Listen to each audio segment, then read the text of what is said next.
할렐루야.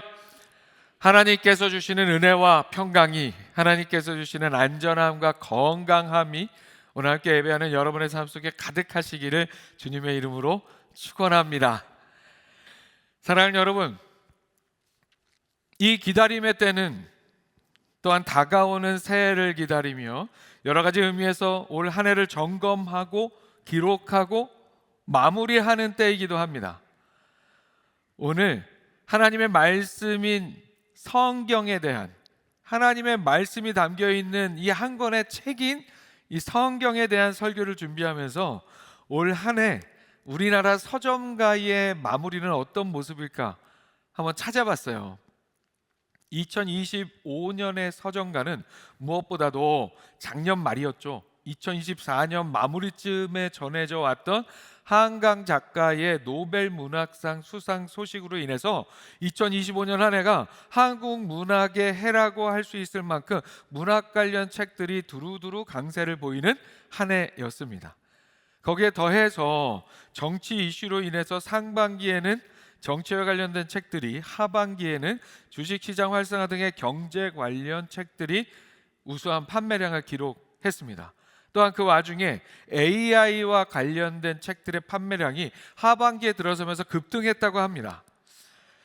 연말 서점가의 베스트셀러로 정리하는 한 해의 이야기를 살펴보면 우리나라 사람들이 한 해 동안 어떤 일에 관심을 가지고 어떤 고민을 가지고 살았는지를 알 수가 있죠. 사랑하는 여러분, 여러분은 어떠셨습니까? 2025년 여러분은 어떠한 책을 관심 가지고 보셨고 어떠한 책을 보면서 나의 관심사가, 나의 고민이 이런 거였구나 확인을 하셨습니까? 혹여라도 나는 책 한 권도 안 샀는데 2025년에 책 한 권 제대로 읽지도 않았는데 이 통계는 도대체 어디서 나온 거야? 하고 밤을 하고 계시는 분은 안 계시겠죠? 책을 읽으셔야 합니다. 책을 읽고 사색하는 신앙인이야말로 변화하는 시대 속에서 올바른 미래를 설계할 수 있음을 여러분 잊지 마시기 바랍니다. 사랑하는 여러분, 그렇다면 우리나라 그렇게 2025년 한 해 그러한 책들이 많이 이렇게 팔리고 많이 판매되고 그런 기록을 했다면 수치상, 통계상 올 한 해뿐만이 아니라 지금까지 전 세계의 사람들이 가장 많이 구입한 책이 어떤 책인지 아십니까? 그렇죠. 이거 모르면 간첩이죠. 모르세요? 성경입니다. 바이블. 성경은 기네스 세계 기록에 역사상 최고의 베스트셀러로 공식 등재되어 있습니다. 총 판매량이 대략 50억에서 70억 권 범위로 추정이 되고 있어요. 최근에는 연간 약 8천만 권이 인쇄되고 있는 책이기도 합니다. 한강 작가가 노벨상을 수상하면서 단 일주일 만에 한강 작가의 책이 100만 권 정도가 팔렸다고 합니다. 그런데 이런 특별한 경우 아니고 보면 보통 우리나라 베스트셀러 100위까지 합산한 평균 책의 판매량이 200만 권 정도 된다고 합니다. 이 200만 권이 우리나라에서 그렇게 팔리고 있는 것과 생각해 보면 8천만 권이라고 하는 것은 정말 엄청난 양이라고 할 수밖에 없습니다. 읽을 수 있는 책의 종류가, 선택할 수 있는 책의 범위가 더욱더 넓어지는 이때에 변함없이 이렇게 성경이 전 세계적인 베스트셀러인 동시에 스테디셀러인 사실은 참으로 놀라운 일입니다. 한간에는 18세기 프랑스 철학자 볼테르가 100년 안에 성경은 사라지고 박물관에서나 볼 수 있게 될 것이라고 말했다는 근거 없는 이야기가 전해집니다. 그런데 실제 그런 말을 볼테르가 했든지 안 했든지 성경은 결코 박물관에만 보관된 고서가 되지 않았습니다. 성경은 오늘도 생생하게 살아있는 하나님의 말씀을 담은 생명력 있는 책으로 우리에게 주어져 있습니다. 그렇다면 사랑하는 여러분, 이런 성경을, 이런 귀한 성경을, 하나님의 말씀인 이 성경을 우리는 어떻게 대하고 있습니까? 어떻게 대하고 있으세요, 여러분? 나는 1년에 책이 뭐야? 성경책 한 번 제대로 읽은 적도 없고 산 적도 없는데 도대체 8천만 권은 누가 산다는 거야? 이런 생각으로 사는 우리의 삶이 되어서는 안 됩니다. 사랑하는 여러분, 오늘 말씀은 하나님의 말씀, 이 성경에 대한 이야기예요. 성경은 우리를 살리고 세우는 능력을 가지고 있는 하나님의 말씀이 담긴 책입니다. 여러분, 우리를 살리고 우리를 세운다니까요. 그러면 이 성경을 우리가 온전히 제대로 대하지 않으면 누구 손해입니까? 다들 어디 가셨어요? 누구 손해입니까? 우리 손해인 거예요. 오늘 말씀을 통해서 성경을 우리가 어떻게 대해야 하는지, 성경이 담고 있는 하나님의 말씀을 우리가 왜 묵상하고 그 말씀대로 실천하며 살아야 하는지 오늘 다시 한번 돌아보고 깨닫는 우리가 될 수 있기를 소망합니다. 그래서 하나님의 말씀의 능력으로 살아나고 세워지는 우리 모두의 삶이 될 수 있기를 축복합니다. 화면 보시고 함께 읽습니다. 시작. 성경은 우리를 살리는 능력의 책입니다. 아멘. 사랑하는 여러분, 성경은 우리를 살리는 능력의 책입니다. 왜 그렇습니까? 성경에 담긴 하나님의 말씀은 우리를 죄와 사망의 삶에서 새 생명의 삶으로 변화시키며 예수 그리스도를 믿는 믿음으로 말미암아 우리를 구원에 이르게 하는 지혜가 담긴 책이기 때문입니다. 사랑하는 여러분, 오늘 설교는 반복되는 설교예요. 종종 자주 듣는 이야기입니다. 하지만 그렇다고 해서 그냥 또 지나 보내는 그런 하나님의 말씀이 되어서는 안 됩니다.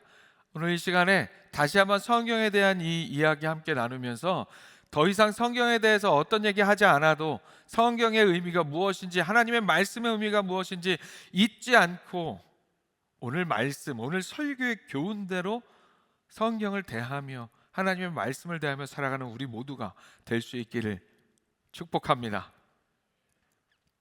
영원히 죽을 수밖에 없는 존재였던 우리를 살리는 책, 영원한 생명의 삶으로 변화시키는 책, 바로 우리를 구원에 이르게 하는 책이 성경입니다.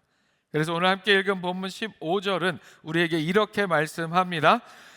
또 어려서부터 성경을 알았나니 성경은 능히 너로 하여금 그리스도 예수 안에 있는 믿음으로 말미암아 구원에 이르는 지혜가 있게 하느니라. 아멘. 왜 성경이 이렇게 우리를 구원에 이르게 하는, 우리를 살리는 능력의 책일 수 있습니까? 성경은 이 세상을 창조하시고 다스리시며 역사하시는 살아계신 하나님의 말씀이기 때문입니다. 성경 자체가 살아있는 하나님의 말씀으로서 생명력이 가득한 책이고, 우리를 십자가 대속의 피로 구원하시기 위해 이 땅에 오신 예수 그리스도라는 주제로 창세부터 요한계시록까지 그 한 주제로 관통하고 있는 책이 바로 성경이기 때문입니다. 청년 시절에 작년에 우리 교회에 오셔서 말씀도 전해주셨던 제 영적 멘토이신 정종원 목사님, 이 꿈이 있는 자를 두요로 활동하시고 예배가 보이니 삶이 보인다 책도 쓰신 목사님이 제 청년 시절에 어느 날 갑자기 저에게 일주일 정도 지낼 짐을 싸우라고 하셨어요. 어디 간다고는 안 하고. 그리고는 그 당시 이름도 은혜로웠던 교회 봉고차 그레이스 기억하십니까? 제가 청년 시절에 교회 봉고차는 다 그레이스였어요. 이름이 은혜롭죠? 이 그레이스에 저를 태우시고는 서울 잠실 실내체육관으로 향했습니다. 가서 보니까 거기가 성교한국 2000 대회가 열리던 곳이었어요. 성교한국이 뭔지도 모르는 저를 그냥 거기에 내려놓고는 등록비를 대신 내주시고는 일주일 있다가 보자며, 그 행사 일주일이었거든요. 일주일 있다 보자 하시면 그냥 가셨어요. 저를 거기다 내려놓고. 당시 제게 참으로 충격적이었던 것은 저는 그때까지 한 번도 깊이 있게 고민하거나 생각해보지 않았던 선교라는 주제를 가지고 6,500명 정도가 되는 청년들이 잠시 실내체육관에 모여 있다는 것 자체가 충격이었습니다. 그런데 그곳에 강사로 오셨던 어떤 선교사님의 간증을 듣게 되었어요. 그 선교사님은 본래 불교에 심취한 분이었어요. 불교의 깨달음 속에서 정말 행복한 삶을 본인 스스로는 살고 있다고 생각하는 삶이었어요. 그런데 불교 경전에 능통하고 나서, 통달하고 나서 이제는 이 기독교를 공격하기 위해서 성경을 열심히 읽기 시작했다고 합니다. 그런데 성경을 읽다가 누가복음 신약 성경의 누가복음에 나오는 나인성 과부의 외아들을 살려주신 예수님에 대한 말씀을 읽고는 이분이 충격을 받게 돼요. 충격에 빠지게 됩니다. 불교 경전에도 나와 있는 똑같은 상황에 대한 이야기를, 그러나 그 해결 방법은 완전히 다른 이야기를 성경에서 만나게 되었기 때문입니다. 불교 경전에 있는 건 키사 고타미와 겨자씨 이야기입니다. 석가모니 시대에 키사 고타미라는 이름의 한 여인이 있었습니다. 가난해서 야윈 모습 때문에 고타미라는 이름에 야위고 가녀린이라는 뜻의 키사라는 별명이 덧붙여졌어요. 키사 고타미에게는 아주 어렵게 얻은 아들이 있어서 애지중지 정성으로 키우고 있었는데 어느 날 안타깝게도 이 외아들이 죽고 맙니다. 어쩔 줄 모르던 그녀는 아이를 살려달라며 온 동네 사람들에게 매달리고 보다 못한 사람들이 그녀를 석가모니에게 데려가자 그는 그녀에게 아들을 살릴 약을 지어주겠다고 이야기하면서 약의 재료가 되는 겨자씨를 구해오라고 합니다. 그러나 조건이 있었죠. 죽음이라는 이야기가 한 번도 없었던 집에서 받아온 겨자씨여야 한다는 조건이었습니다. 이에 키사 고타미는 온 동네를 돌아다니며 죽음이 없는 집에 겨자씨를 구하려 합니다. 그런데 아무리 돌아다녀 보아도 집안에 죽음이 없는 집은 없었습니다. 할아버지, 할머니, 아버지, 어머니, 때로는 그녀처럼 자녀를 잃은 이야기까지 모든 집에는 다 누군가는 세상을 떠난 이야기가 있었습니다.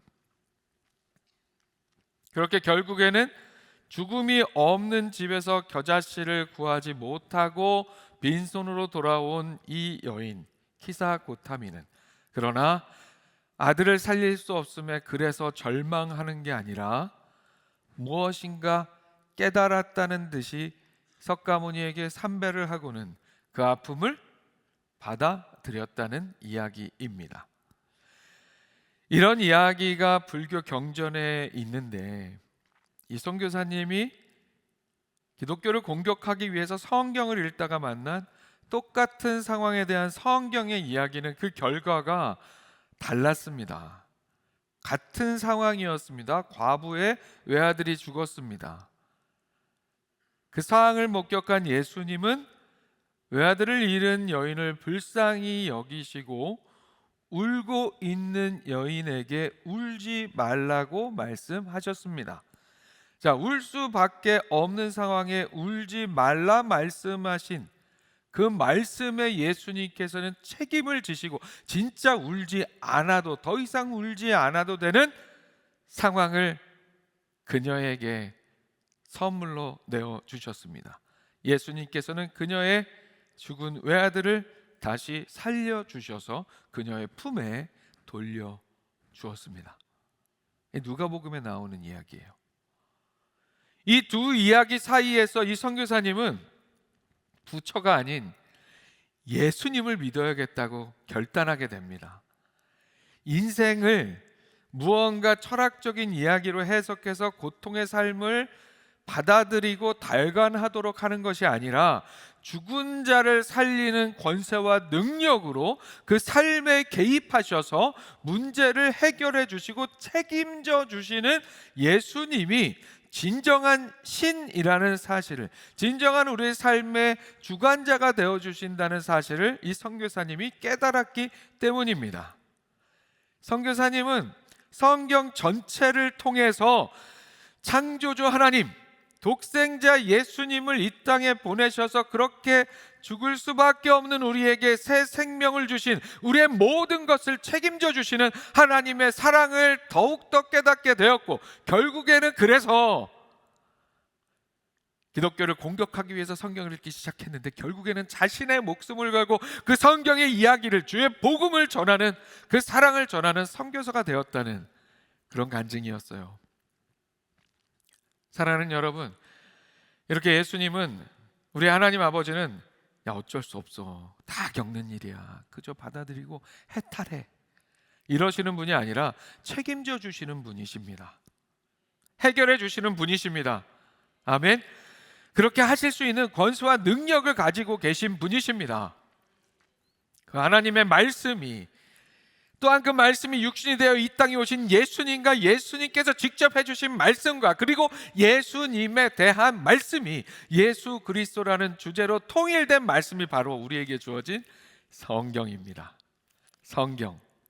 이 성경이, 하나님의 말씀이 그 선교사님의 삶을 예수 그리스도 안에서 구원으로 이끌어 죄와 사망의 권세에서 생명과 성령의 권세, 생명의 삶으로 살려냈습니다. 그래서 성경은 우리를 구원으로 이끌어 우리를 살리는 능력의 책이라는 말씀입니다. 사랑하는 여러분, 불교 경전의 이야기를 타종교 이야기라고 해서 폄하하자는 게 아니에요. 자, 그렇게 결국에는 누구나 겪는 게 죽음이고 상실의 아픔이라는 사실을 잘 깨닫고 그 아픔을 잘 이겨낼 수 있도록 현실 안에서 서로를 위로하는 인생이 되는 일도 중요한 일이에요.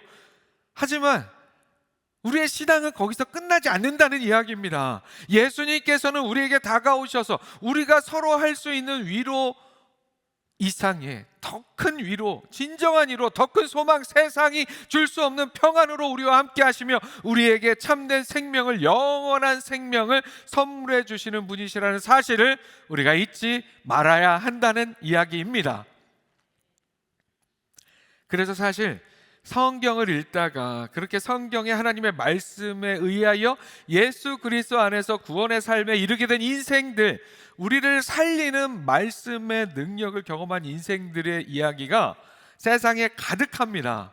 뭐 세상 어디 가서 찾아야만 하는 것도 아니고 바로 이곳에 오늘 함께 예배하는 우리들, 우리 한 사람 한 사람, 오늘 이 자리에 있는 수많은 예배자들의 삶이 바로 그 증인들의 삶 아닙니까?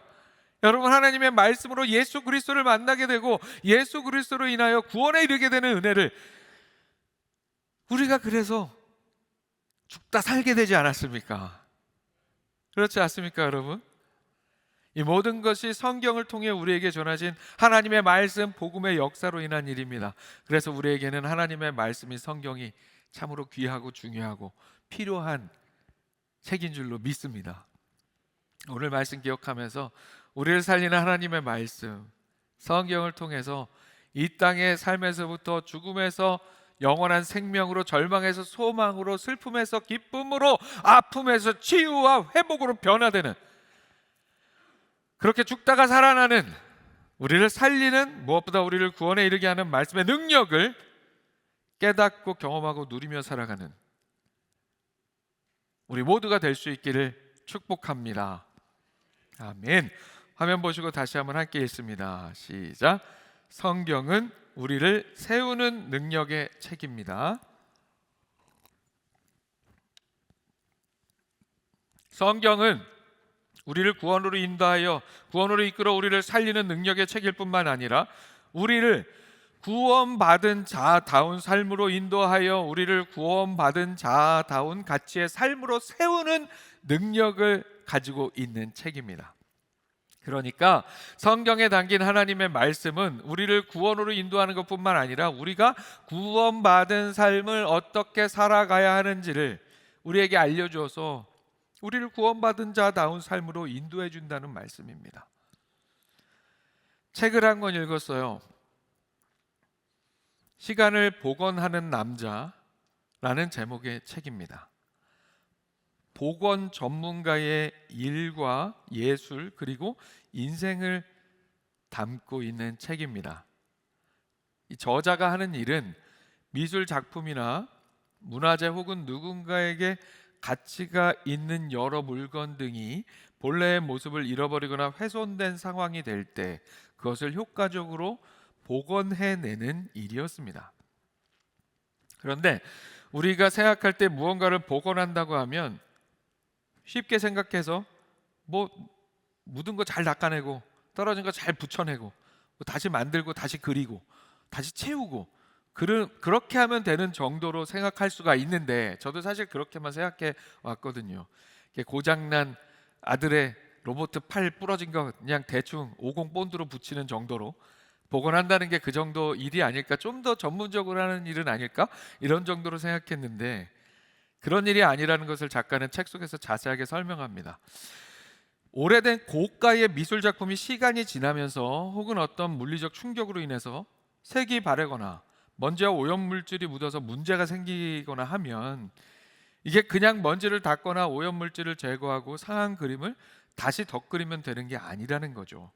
일단 먼지나 오염물질을 제거하는 과정에서부터 이거를 어떤 도구로 이걸 훅 바람을 불 건지 뭐 이렇게 솔 같은 거로 할 건지 뭘 어떻게 사용해서 할 건지 그 오염물질, 먼지 이런 것들을 다 털어내는 그런 도구부터 전문적으로 연구해서 알아야 된다는 거예요. 그 작품에 효과적으로 잘 사용할 수 있도록. 그리고 그렇게 해서 뭔가 일을 해놓고 나서는 시간이 지나면서 그 그림에 그 오염 물질을 제거하기 위해서 사용한 어떤 제품이 있었다면 그 제품의 어떤 성질이 그 작품에 시간이 지나면서 어떤 영향을 앞으로 끼치게 될 것까지도 그 상황까지도 미리 계산하고 예상해서 일을 진행해야 한다는 거죠. 오래된 아주 값비싼 고려청자 같은 것이 깨져거나 해서 복원을 해야 할 때에도 그냥 말씀드린 것처럼 본드로 감쪽같이 붙이면 되는 게 아니라는 거죠.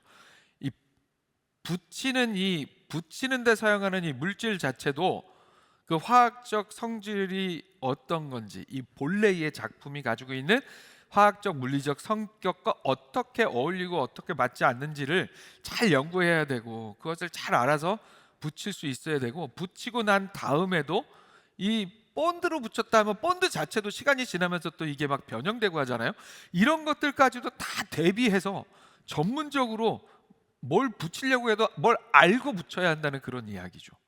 그뿐만이 아니라 오랜 시간을 거치며 여러 가지 상황과 여건 속에서 보존되어 온 이 문화재를 복원해야 할 때에는 그렇게 세월의 흔적이 묻어난 상황까지도 제대로 살펴보고 연구해야 온전한 복원을 해낼 수 있다고 저자는 이야기합니다. 그래서 때로는 어떤 사람들이 뭐 이렇게 부탁하면서 이거 빨리 복원해 주세요 얘기하는 분들도 있는데, 빨리라는 말 자체가 어불성설이라는 이야기죠. 그런 의미에서 저자는 우리나라 숭례문 복원 사례에 대해서 아쉬운 마음을 감추지 않습니다. 1398년 조선 태조 7년에 창건된 한양 도성의 정문이자 국보 제1호인 숭례문이 2008년 2월 10일 어이없는 방화 사건으로 인한 화재로 2층 누각이 모두 소실되고 1층 일부도 소실되는 안타까운 일이 벌어졌습니다. 그런데 그 일이 있은 후 우리나라는 2010년 복원을 본격적으로 복원을 시작해서 서둘러 시작해서 2013년 단 3년 만에 복구를 완료했다는 거죠. 저 이때까지만 해도, 이 책을 읽기 전까지만 해도 야, 우리나라 복원 실력 대단하네, 3년 만에 저거를 저렇게 세우네 하고 그런 생각을 했었거든요. 그런데 책을 읽어보니 그게 아니었던 거예요. 숭례문이 처음 지어지고 나서 초기에 다시 중건되는 일도 있었고요. 일제강점기 지나고 강점기를 지나고 6.25 전쟁을 겪으면서 반복된 중수 작업이 있기도 했습니다. 하지만 역사적으로 그 시작부터 따지면 화재 당시에 이 숭례문은 610년의 기나긴 역사 속에, 그 풍파 속에 그 자리에 세워져 있었던 그런 존재였다는 거죠. 그런 긴 역사 속에서 그 자리를 지키고 있었던 숭례문이 거의 전소되다시피 했는데, 그 오랜 역사를 담고 있던 숭례문을 단 3년 만에 복원했다는 것은 문제가 있다는 이야기죠. 그만큼 숭례문을 이루는 원재료나 그것들의 성질, 복원을 위해 필요한 물질들과 재료들에 대한 연구, 그리고 시간이 지나면서 이루어졌을 어떤 변화에 대한 제대로 된 연구를 하지 못한 상태에서 그저 성과를 위해서, 보여주기 위해서 속도전을 치른 것에 지나지 않는다고 이야기를 책에서 저자가 하고 있는 거예요. 그게 참으로 아쉽다는 이야기를 하는 거예요. 실제 서두른 복원 이후에 여러 오류들이 막 생겨나고 여러 문제들이 발견되는, 그야말로 하자가 많이 발생하는 부실 공사가 되었다고 합니다. 그에 비해서 1311년 비슷한 시기 조금 일찍 지어진 영국의 링컨 대성당은 자체 복원팀이 있어서 계속 매일마다 복원을 한다고요. 매일마다 복원을 하고 있고, 무슨 일이 있어야 복원하는 게 아니라 매일마다 복원을 하고 있고, 성당 전체를 다 한번 손보는데 70년이 걸린다고 합니다. 그런데 이 70년의 단위의 과정을 계속 반복하는 거예요. 70년이 끝나면 또 다시 처음부터 하나씩 다 복원해 가는, 이 반복되는 이 과정을 통해서 상한 부분의 복원을 통한 이 성당의 건강한 보존을, 종합적인 돌봄의 과정을 이루고 있다고 얘기하는 거예요. 사랑하는 여러분, 이 책의 얘기를 왜 제가 이렇게 길게 하고 있을까요? 책을 읽으면서 이 책의 내용을 여러분 들으시면서 뭔가 느껴지는 거 있지 않으세요?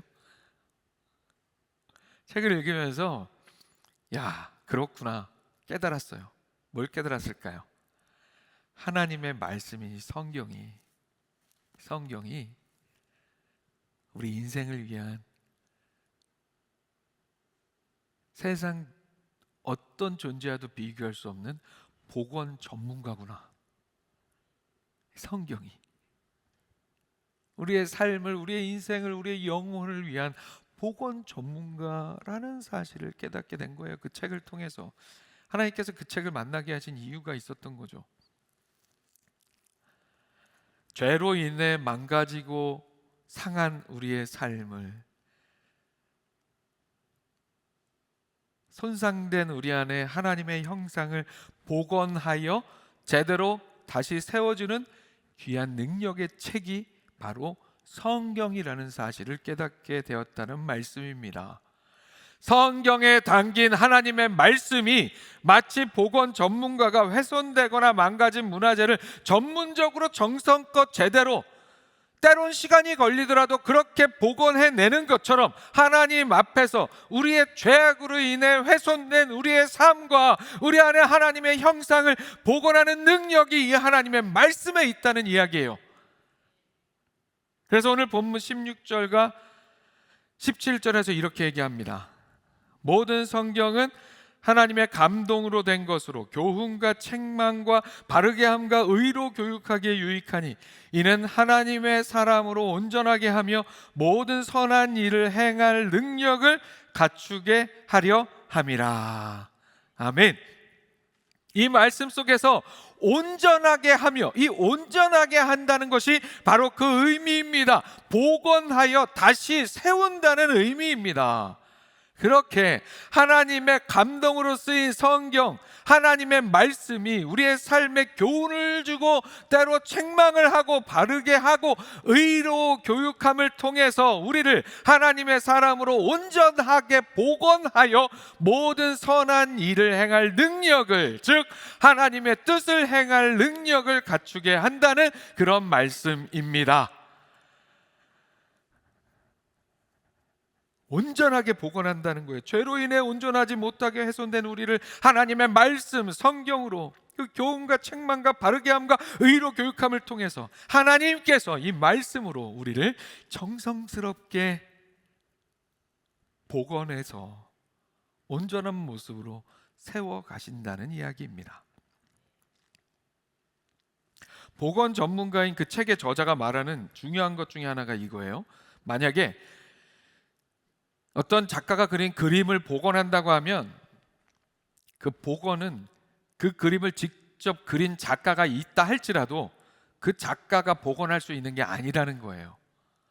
왜 그래요? 말씀드린 것처럼 그림이 좀 상했다고 그림 그렸던 작가라고 해서 자기가 덧붙여서 칠한다고 이게 복원이 되는 게 아니에요. 말씀드린 것처럼 복원하기 위해서 복원에 관련된 전문적인 지식이 있는 사람이 있어야 그거를 하나하나 제대로 복원해 갈 수 있다는 거죠. 그래서 작가가 있더라도, 원 작가가 있더라도 복원은 복원 전문가가 해야 한다는 거예요. 어떤 작품의 제작 방법과 복원을 위한 치료 방법은 완전히 다르기 때문이에요. 그런데 우리의 창조주 되시며 우리를 하나님의 형상으로 창조하신 하나님의 작품인 우리 인생의 작가가 되시는 하나님께서는 유일하게 작가가 직접 자신의 창조물을 복원하고 보존하며 돌보실 수 있는 분이십니다. 믿으시죠, 여러분? 그래서 우리는 성경으로, 하나님의 말씀으로 살아야 합니다. 하나님의 말씀을 묵상할 때, 오늘부터는 이제 성경책을 이렇게 집에 잘 보이는 선반에 넣어놓고만 계시다가 제가 종종 말씀드리는 제가 경험했던 얘기 있잖아요. 그러다가 이제 어느 날 담임 목사랑 같이 댁에서 예배 드리기로 했는데 이것저것 준비하다 까먹고 성경을 안 꺼냈는데 아이고 성경이 어디 있지? 아 저기 있지 제일 잘 보이는 곳에 다 꺼내면서 이렇게 닦는 거 하는 왜 닦아요? 이거를 왜 한번 꺼내 읽지를 않으니까 아무리 유리가 달린 이 선반 안에 넣어놨어도 먼지는 쌓이거든요. 그런 우리의 삶이 오늘 이후로 되지 않기를 소망합니다. 성경책 우리 교회 성도님들은 많은 분들이 성경책이 막 겉에가 다 가죽이 막 다 헤어져 가지고 그래가지고 우리 이렇게 공식적으로 광고를 드리고 하지는 않지만 우리 사무실에 이렇게 붙여놓고 같이 하잖아요. 성경책 이렇게 복원하기 원하시는 분들 같이 해서 이렇게 하잖아요. 우리 교회는 그런 분들이 많아야 합니다. 제 성경책을 딱 피면 그냥 여기저기 막 줄치고 막 그런 부분들 막 찢어지고 막 그런 부분 이 얇은 성경책이 엄청 얇거든요. 진짜 하나도 안 상하고 너무 깨끗한 성경책만 가지고 계시는 그런 삶이 되어서는 안 된다는 거예요. 우리는 성경으로 하나님의 말씀으로 살아야 합니다. 하나님의 말씀을 묵상할 때 하나님의 말씀을 듣고 깨닫고 실천할 때 그 말씀은 우리 안에 죄로 인해 망가진 하나님의 형상을 조심스럽게 정성스럽게 때로는 좀 서두를 때도 있고 때로는 아주 천천히 그렇게 복원해 가신다는 사실 여러분 믿으시기 바랍니다. 복원돼야 우리가 살 수 있는 거예요. 복원되지 않으면 그냥 다 그렇게 망가져서 없어지는 게 우리의 삶이 되는 거예요. 성령이 우리를 복원하십니다. 그래서 우리가 이런 찬양 부르는 거예요. 무슨 찬양 부를 것 같으세요? 맞춰보세요. He's changing me. 사랑의 주님 아니에요. 옛날 알던 그 사랑 때론 느리지만 난 알고 있죠. 언젠가 완전해져요. 아멘. 매일 조금씩 매일 변하지요. Jesus is changing me. Oh yes, changing me. 주님께로 돌아선 후 걷고 있죠 은혜 속에. Jesus is changing me. 아멘.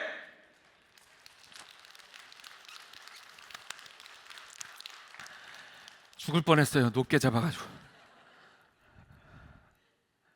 사랑하는 여러분, 매일매일 조금씩 매일매일 변하기 위해서 언젠가 완전해지는 우리의 삶으로 제대로 복원되어 가기 위해서 저절로 되는 게 아니에요. 하나님의 말씀으로 살아야 합니다. 하나님의 말씀으로 죽음에서 생명으로, 죽음에서 구원으로 옮겨진 우리 삶이 또한 하나님의 말씀으로 계속해서 복원되어 갑니다. 하나님의 본래 창조의 원형 모습 그대로 복원되어 가는 거예요. 사도 바울이 이런 말씀을 했습니다. 그러므로 나의 사랑하는 자들아, 너희가 나 있을 때뿐 아니라 더욱 지금 나 없을 때에도 항상 복종하여 두렵고 떨림으로 너희 구원을 이루라. 사도 바울은 빌립보 교인들을 향하여 교회를 신앙으로 이끄는 자신이 있을 때뿐만이 아니라 그가 선교 사역으로 인해 그들과 함께 있지 않을 때에도 항상 하나님의 말씀에 복종하여, 즉 그 말씀을 묵상하고 깨닫고 실천하여 두렵고 떨림으로 너희의 구원을 이루라고 명령합니다.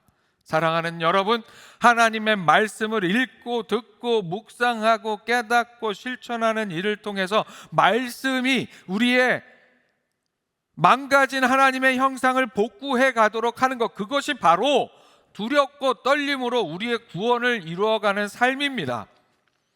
우리가 구원을 우리의 능력으로 얻는다는 말이 아니라 하나님의 은혜로 말씀에 성경에 인도하시는 능력으로 구원받은 우리가 그 구원받은 자다운 삶으로 죄악으로 훼손된 우리 삶을, 심각하게 손상된 우리 안에 하나님의 형상을 복구받아 회복의 삶으로 세워져 간다는 것을 의미합니다. 오늘 말씀 기억하며 우리를 세우는 하나님의 말씀인 성경의 능력으로 그렇게 말씀을 잘 읽고 듣고 묵상하고 깨닫고 실천함을 통해서 말씀에 의해서 잘 복원되어져 가는, 그렇게 하나님의 사람으로 구원받은 자다운 삶으로 아름답게 세워져 가는 우리 모두가 될 수 있기를 축복합니다. 말씀 정리합니다. 성경은 우리를 구원으로 이끌어 우리를 살리는 능력의 책이고, 또한 우리의 손상되고 잃어버리는 하나님의 형상을 복원해주는 능력의 책입니다. 그런 의미 안에서 우리가 하나님의 말씀인 성경을 대하고 읽고 듣고 묵상하고 깨달아 실천하는 삶이 되어야 합니다. 그래야 우리가 살고, 그래야 우리가 하나님과 사람들 앞에 신앙인으로서 바르게 세워지는 삶이 될 수 있기 때문입니다. 그런 것과 같습니다. 약 중에는, 우리가 복용하는 약 중에는 한 번만 먹어도 되는 약이 있고 계속 복용해야 되는 약이 있습니다. 구약과 신약은 계속 복용해야 하는 약입니다. 처음 먹는 순간 우리는 죽음에서 생명으로 옮겨지는 구원이라는 놀라운 약의 효능을 경험하게 되지만, 그렇게 한 번 먹고 말면 안 돼요. 구약과 신약은 계속해서 복용해야 되는 약인 줄로 믿습니다. 성경은 때를 얻든지 못 얻든지 말씀을 전파하라 했는데, 그렇게 하기 위해서 우리는 때를 얻든지 못 얻든지 항상 구약과 신약을 복용해야 합니다. 그야말로 2주 전에, 2주 전에 쓴 표현을 한 번 더 쓰면 약간은 좀 우리 신앙의 언어와 어울리지 않는다고 이미 말씀드렸잖아요. 하지만 그 표현을 우리가 기억하기 위해서 다시 한번 쓰면, 닥치는 대로 말씀을 읽고 듣고 묵상하고 깨닫고 실천함으로 그렇게 닥치는 대로 구약과 신약을 계속해서 복용하는 우리가 될 수 있어야 합니다. 눈치채신 분들 있으면 좋겠는데, 지지난주에 말씀 나눈 제목 닥치는 대로 기도하라 이어서 지난주 얘기는 제목을 그렇게 쓰지는 않았지만 결국에는 닥치는 대로 예배하라, 닥치는 대로 예배하라는 의미였고요. 오늘 말씀은 결국 닥치는 대로 성경을 읽고 듣고 묵상하고 실천하라는 그런 설교입니다. 닥치는 대로 시리즈로 하기에는 어감이 너무 쉽지 않아서 제목은 다르게 하지만 은근히 그 메시지로 계속 나누고 있어요. 우리가 닥치는 대로 말씀을 읽고 듣고 묵상하고 실천할 때 우리를 구원으로 이끄는 능력이 되는 말씀이, 또한 우리의 삶을 온전하게 복원하는 복원 전문가로서의 역할을 하게 됩니다. 살아계신 하나님께서 말씀을 통해 그렇게 역사하십니다. 그 사실을 잊지 않고 오늘 말씀의 교훈대로 성경을 대하는, 하나님의 말씀을 온전히 읽고 듣고 묵상하고 깨닫고 실천하는 우리 모두의 삶이 될 수 있기를, 그래서 그 말씀의 능력을 온전한 나의 것으로 누리며 살아가는 우리 모두가 될 수 있기를 주님의 이름으로 축원합니다. 아멘. 기도하겠습니다. 사랑과 은혜 하나님 아버지, 오늘도 이 귀한 예배 가운데 우리에게 말씀하여 주시니 감사합니다. 하나님의 말씀인 성경, 그 성경이 우리를 살리는 능력의 책이고 우리를 세우는 능력의 책임을 오늘 이 시간 통해서 우리가 다시 한번 돌아보고 깨닫게 하시니 감사합니다. 우리를 구원으로 이끌어 우리를 죽음에서 생명의 삶으로 우리를 그렇게 살리시는 하나님의 말씀인 성경을 그 은혜의 가치대로 대하는 우리가 되게 하여 주시옵소서. 성경을 읽고 듣고 묵상하고 깨닫고 실천하는 우리가 되게 하여 주시옵소서.